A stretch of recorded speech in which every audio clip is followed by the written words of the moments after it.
The Pokemon series is known for, and maybe a little bit guilty of, iterating on the same formula over and over again. But that familiarity really doesn't do anything to hold this new generation back. Pokemon X and Y is the renovation this series has deserved for well over a decade.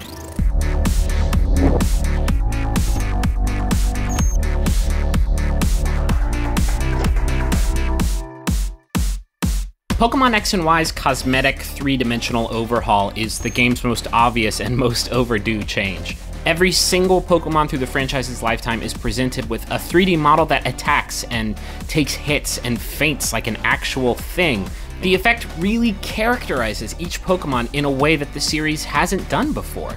Pokemon finally feel like characters, not just weapons with different elemental types. That element carries over to the new Pokémonami mode, in which you feed and pet and play minigames with your team, which kind of feels like spending time with pets. What's bizarre is how the game doesn't take advantage of the Nintendo 3DS's namesake. There's not much 3D throughout the game. In the overworld, there isn't any 3D effect at all, and in battles, it's not really pronounced, and not only that, it kind of kills the frame rate.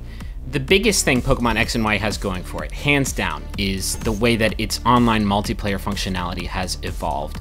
Bar none, it is more robust than any game Nintendo has ever published. Using the player search system, which is a menu that occupies the bottom screen for most of the game, you can interact with random players or 3DS friends and jump directly into trades, battles, or lobbies instantly.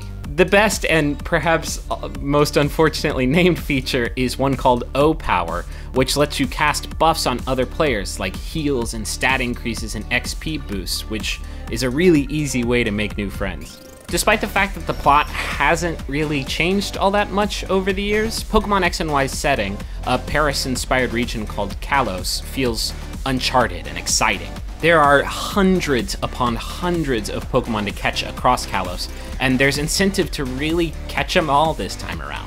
You get experience points for capturing Pokemon in X and Y, which is a series first, and the experience share item has been reworked to level up your entire party at once. You don't have to just stick by the first 6 Pokemon you catch. You're given the freedom to experiment with your setup without putting you behind the curve of the gyms. It shows a lot of cleverness from Pokemon X and Y, that it fixes not just a problem that the series has had its entire life, but a problem that role-playing games have in general. Everything about Pokemon X and Y instills a feeling of adventure that extends far, far beyond its campaign. The game made me feel like I was back on the middle school playground, vying for real-life superiority in battle or just communing in trade. I didn't think games could still make me feel that way, but I'm so glad to be proven wrong.